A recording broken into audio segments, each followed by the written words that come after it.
Joy, I'm going to give you a shout out on this one. Mark Telea. He won Breakthrough Player of the Year. So well deserved in my opinion. And yeah, like I said, Joey, I'll give you a shout. On our very first podcast of the year, way back in February, I put you on the spot and I asked you for a player to watch for 2023 who's going to be a standout player. And you actually picked Mark Telea to have a standout season. He then went on after that to win Blues Player of the Year.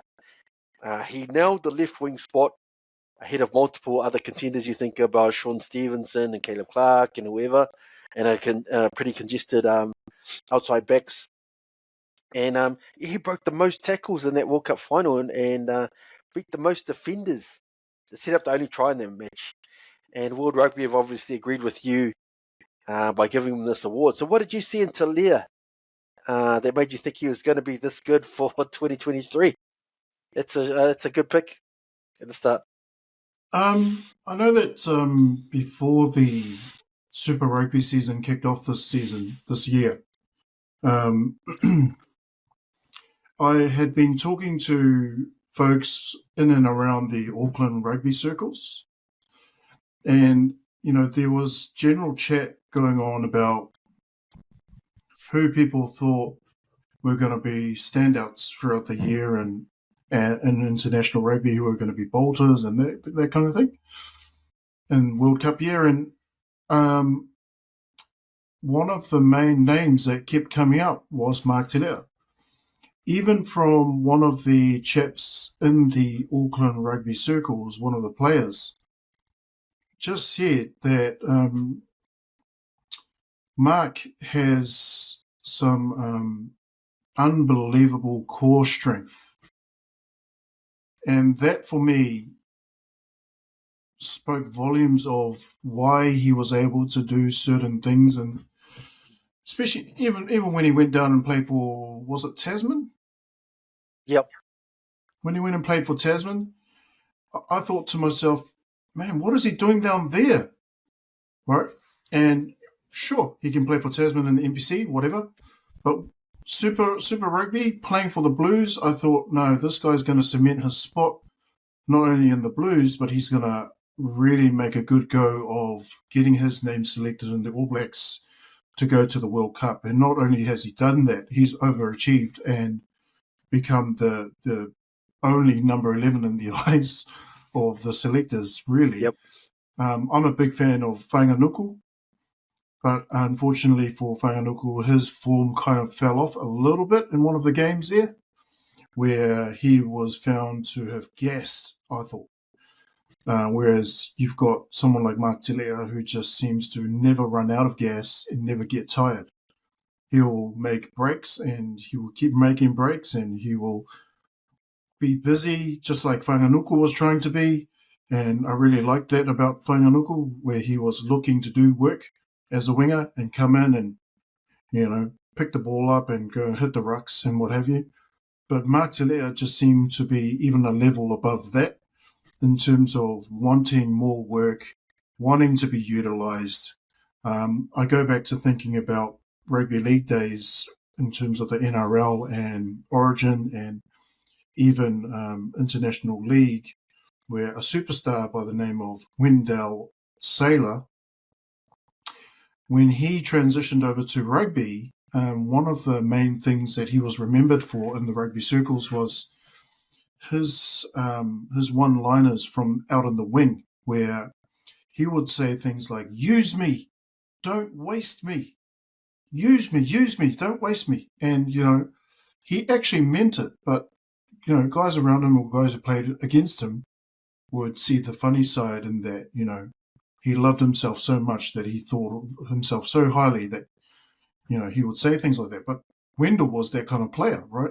At the peak of his powers, he was that kind of player. And Mark Telea reminds me a little bit of Wendell Sailor in that he's able to break tackles. He's a game breaker in the sense of someone who can turn the fortunes of a game and change the momentum based on even one break. One nice break where he did it against Ireland, he did it against he did it against South Africa. And it's like, shit. Imagine, like, where he would be in the try scoring if he played in that game against, who was it? Italy. Italy, yeah. You know, he'd probably get a hat-trick in that game and be up there for, you know, levelling at 8 tries. So I think if he stays at the peak of his powers and comes back and plays in the All Black jersey in Australia in 2027, Mark Telea will be, him and Will Jordan will be vying for that 9-try spot that, you know, It's going to be interesting because I don't know about. I don't know.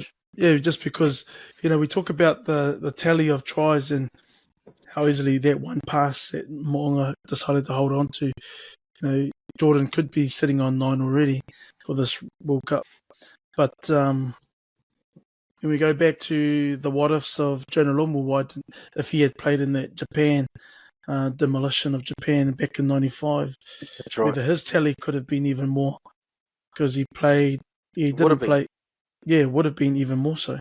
So, and there was a stat that I think, Danny or you put up in our chat, Joey, about how many defenders beaten. And that's a stat that in that one, was it 99 World Cup? So I guess it's horses for courses. You want to try and give as many of your players in the squad a run. So you're going to rest some.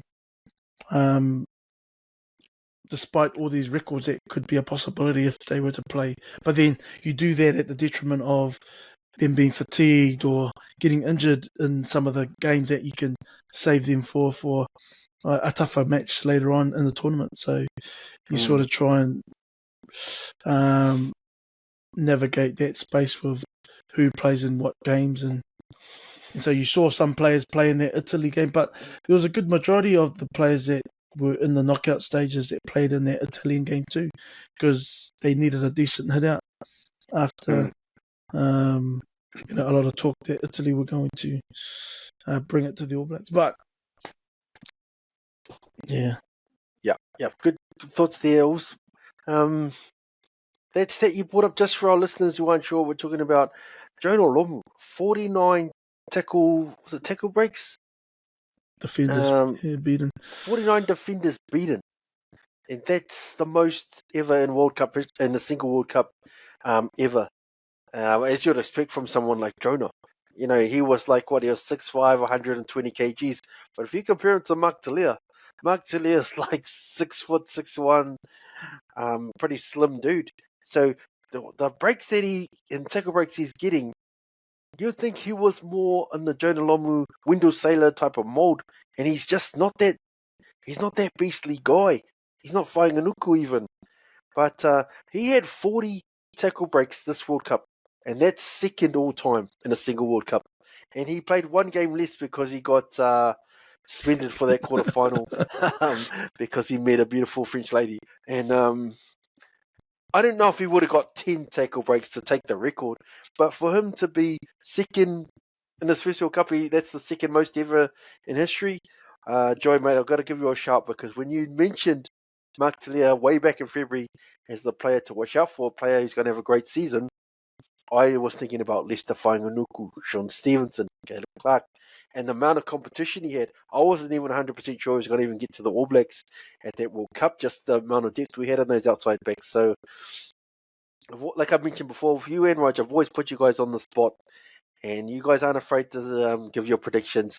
And to your credit, a lot of them have been correct. So, another shout out. I think I'll give you guys a shout out at the end of every year for some amazing predictions you guys do. So, I think I think for Mark Telea though, it was more of the unknown, because he hadn't played for the All Blacks, but he was doing some good stuff for the Blues, and all those tackle breaks, the beating defenders with ease and being able to score tries. So it hadn't been tested, and so I think there was a little bit of an unknown with Mark Telea, even when he did get given his couple of opportunities last year.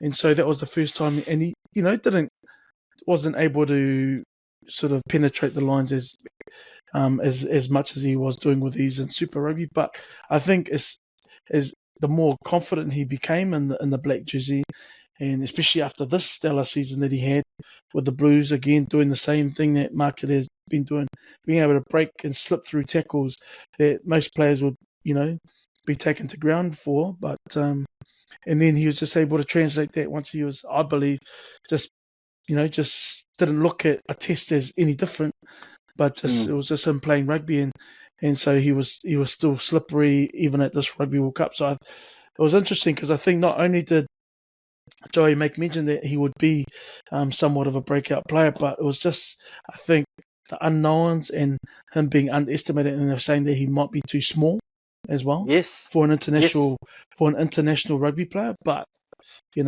he's put that to bed quite nicely. Yeah, nice thoughts there, boys, and 100% agree on Telea. He had an outstanding season, so